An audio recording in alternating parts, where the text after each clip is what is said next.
Okay, so now, Jessie, we're going to go through some examples of, asking questions. Yeah. So here's an open question. Please list up to three things you like about the job, and it's got spaces for 1, 2, 3. And the question is this a good design? Is this question design good? Why or why not?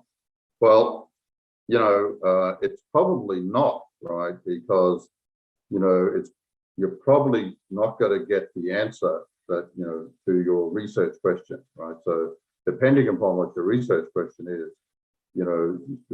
people don't understand what you're getting at, might not understand what you're getting at, right? So they might, give you responses that don't really respond to your research question. So it's best to tie the questions to your research question. And in fact, there's scales you can use which recognize scales that have been validated that will give you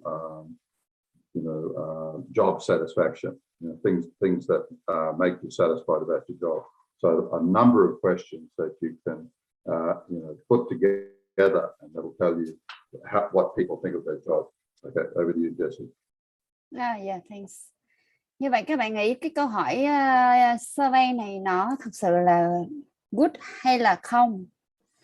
Thì thầy nói là nó không good, bởi vì khi mà mình được hỏi là liệt kê 3 thứ mà bạn thích về công việc thì nó rất là general.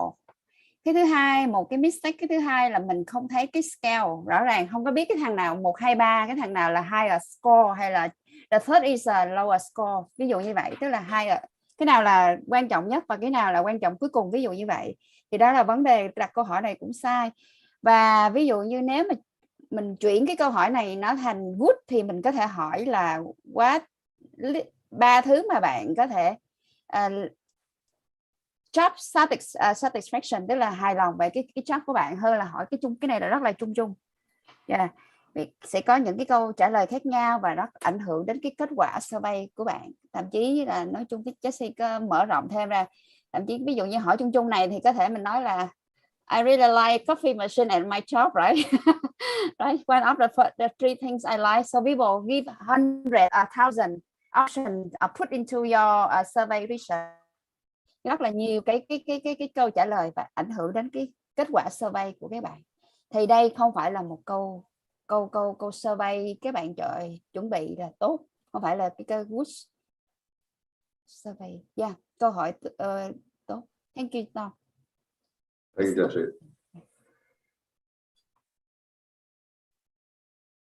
Here's another one where they have a list.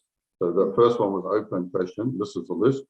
What industry do you work in? And there's 5 choices given: education, construction, health, automotive, other. Is this a good question design? Why or why not? Well, it seems a very strange mix of industries, right? Education, construction, health, automotive, other. I think most people would tick other, right? But it's probably better than the open question previous, but there's not enough choices here, is it? It's not representative of all the industries. So most people would end up putting other here. Over to you, Jessie. Yeah, thank you, Tom. Đây cũng không phải là câu hỏi tốt, better than tức là tốt hơn cái câu đầu tiên thôi. Nhưng mà câu hỏi này thì ví dụ như có những ngành khác nhau, các bạn có thể put người ta có thể stick trả lời tại cái mục order khác. Ví dụ như bạn làm IT thì rõ ràng ở trong cái mục này mình không có trong đây thì mình sẽ stick tại cái order. Nhưng mà nó cũng không phải tốt, bởi vì nếu mà có thêm những cái options á, thì nó sẽ tốt hơn. Bởi vì nó không có, cái câu hỏi này nó không có phản ánh đầy đủ tất cả những cái ngành trong cái industry. Yeah. Thank you, Tom. Thank you, Jessie. Yeah. Okay, category questions. Yeah, so you had open questions, list questions. This is category questions. How often do you visit the shopping center? This is my first visit, once a week, fortnightly, once a month, less often. Is this a good question? Why and why not? Well, it's getting there. I think we're getting there, but it's really assuming that you only visit the shopping centre once a week or less frequently, right? But what about if you visit every day, right? The people at my university go to the shopping centre most days to get their lunch, right? So you might visit the shopping centre every day, so you're not getting that information, right? So it's still not a great question, because if people visit the shopping centre more frequently, you're not getting that information. Yeah, okay. Over here, Jason. Yeah, thank you, Tom. Như vậy đây cũng không phải là một đây cũng không phải là một cái câu survey tốt, bởi vì chúng ta thiếu rất là nhiều thông tin. Thứ nhất là chúng ta không có là visit the shopping center every day. Ví dụ như mình đi làm thì mình có thể ghé vào ăn trưa, thì mình không có cái đó. Và mình how about nếu mà chúng ta ghé daily, không có, đúng không? 2 lần một tuần mình cũng không thấy. Như vậy nó thiếu rất là nhiều. Cái scales này nó thiếu rất là nhiều. Và đây cũng không phải là một câu survey tốt.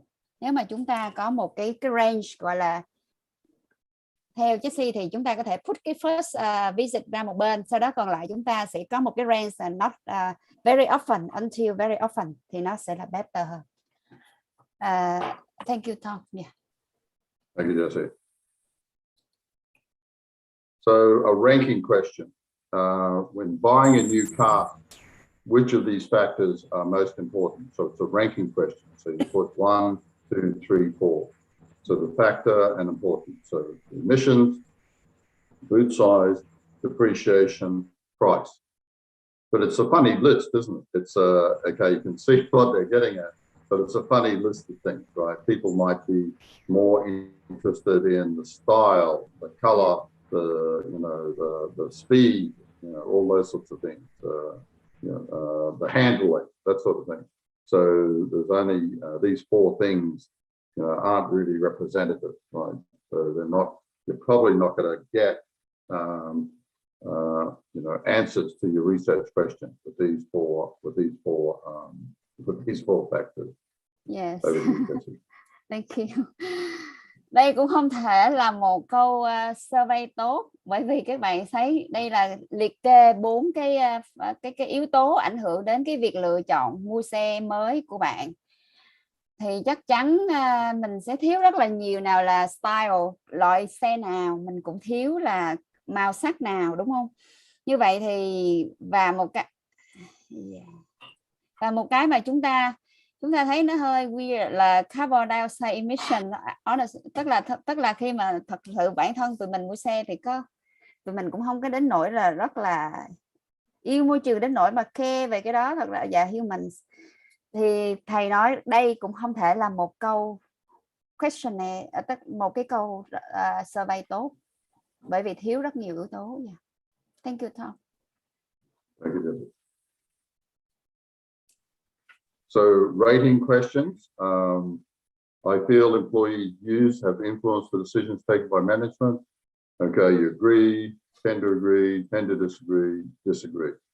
This is not too bad. You fill out which one's applicable, but it's maybe not specific enough, right? You might feel that the management have taken into account employees' views, but they might have done the opposite. They might have done what the employees wanted, but they might have done the opposite to what the employees wanted. So you're still not perfect, right? It's still not perfect because, the employees' views may have affected, have been taken into account by management, but not positively, negatively. Over to you. Yeah, okay. Cái câu này nó cũng không có đến nỗi là thầy không dùng cái từ là not too bad, tức là social được, cũng được, tạm được. Nhưng mà nếu các bạn nhìn kỹ đây thì chúng ta sẽ thấy nó giống như là một cái mismatch, cái survey question này. Tức là chúng ta có I feel, tức là cái bản thân nói về cái cảm nghĩ của mình, nhưng mà rồi lại nhảy đến là employees views, right?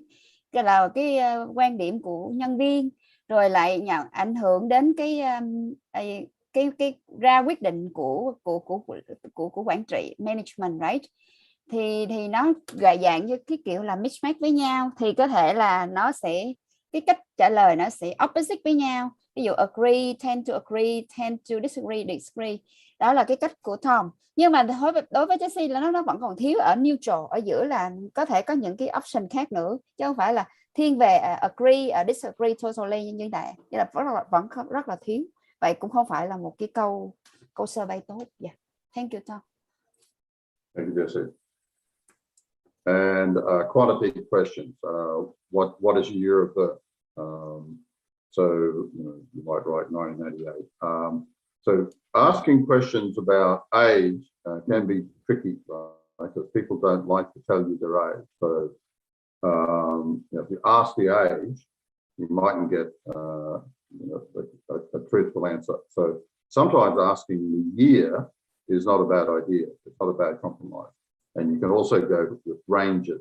You can also go with ranges, like 20 to 30, 30 to 40, and so on. Over to you, Jessie.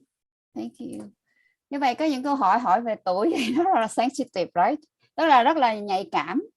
Và thậm chí là nói chung mình cũng có kinh nghiệm là khi mà mình nhận cái survey mà người ta hỏi tuổi thì mình cũng lầm bầm tại sao mà vụ gì thế, đúng không? Như vậy thì nó có một vấn đề ở đây thì các bạn mình sẽ chuyển như thế này. Ví dụ mình không hỏi trực tiếp nhưng mà mình sẽ đưa ra cái range của cái tuổi, tức là 40 đến 49, rồi 50 đến 59, 30 đến 39, thì đó là một cái good way để chúng ta change cái tuổi. Muốn hỏi tuổi đừng có hỏi trực tiếp mà đưa ra cái range tuổi.